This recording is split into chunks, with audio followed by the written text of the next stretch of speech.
Well, Clemson, LSU, Iowa State all losing around halftime of their respective 3:30 games. Oregon and UCLA is shaping up to be a pretty good game, though. It's 14-14.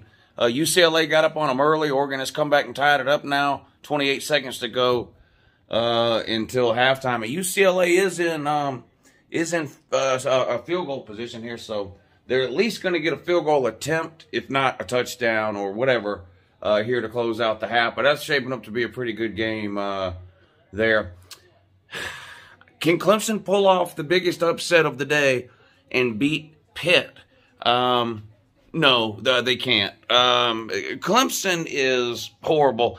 And Big Stinko, DJ the ukulele, DJ UncleLou is horrible.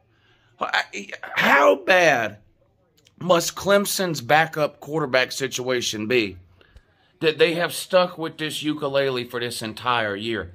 Not only is he a bad quarterback, he's not cut out for big-time football. The guy is scared to death of every defensive line he's ever seen. It's the weirdest thing. You can almost see tears coming out from underneath his helmet every time a defensive lineman gets in the backfield when he's back there trying to throw the ball. But Clemson is Clemson's just a horrible team, period. I don't know what else to say. I'm not surprised Oklahoma State's up on Iowa State. That was disrespectful to Oklahoma State. Oklahoma State was a 7-point underdog to Iowa State today. Oklahoma State is undefeated, ranked in the top 10. Iowa State's got a couple of losses, unranked. A full touchdown underdog to Iowa State. That was disrespectful. Oklahoma State has come out today like they're looking to prove that too. The LSU Ole Miss game has been okay. Ole Miss is up, I think, 17-7 in that one. We'll see what happens in the second half. I get the feeling that Ole Miss is going to kind of pull away with that one. But, man, Clemson is just an absolute joke. Remember in the offseason, right before the season started, actually, when I made this hat, I bought this Clemson hat. I added the minus to it. I went around all offseason, Clemson, the whole C- jokes that I was making about Clemson, and all the Clemson fans told me how stupid and idiotic I was, and on and on and on. Turns out they were right. Clemson is not a C- program. They're an F program at this point. They're just absolutely horrible. Their defense is still okay. I don't think it's top 5, though, especially with some of the injuries now that they've suffered over there on that side of the ball with Brian Breezy and that Pollock that gets targeting in every other game, Skalski or whatever his name is. I think he's injured too. So, but man, it's hard to imagine Clemson got so bad so fast, but somehow they did. But that's what happens when you play Georgia. Georgia just breaks you. Look at Arkansas. What a story that was. Undefeated, played Georgia. Now they can't win a game. Auburn's a hot mess now the rest of the year after Georgia humiliated them.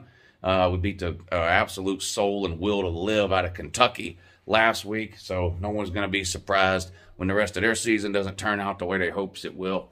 Anyway, we'll see how these 3:30 games shape up. I don't know. I guess some pretty good night games tonight. NC State and Miami, I think, will be an interesting game. Of course, Tennessee and Alabama.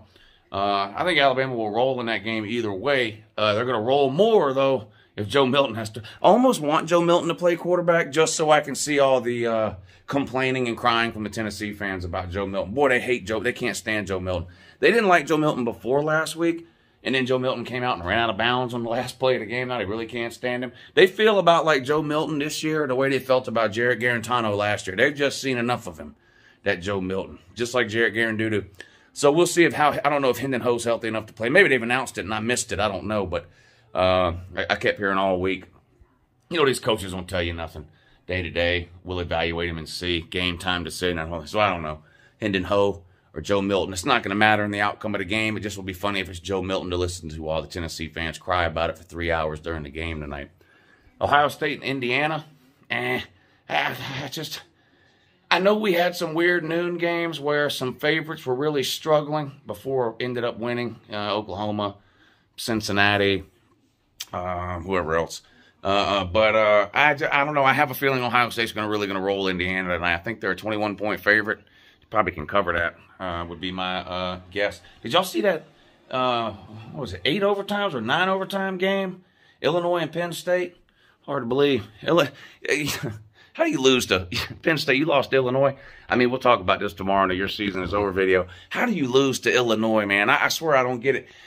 Illinois, I think, more than any other Power 5 team, is so far in the back of people's brains. This is a fun experiment. We've been doing this on the channel for a long time.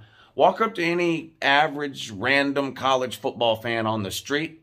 Ask them to name all the teams in the Big Ten. Most of your average, even casual college football fans will name 13. Then they'll stand there for an hour trying to think of who the 14th team might be before it suddenly dawns on them. It's the Illini.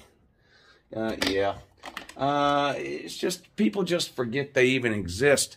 And now they've got Brett Bielema, and that's not even interesting. You know, at least last year, or years before, for the last several years, they had the Black Santa Claus as a head coach, and that at least gave you something to talk about. But anyway, another Saturday in the fall, more college football games.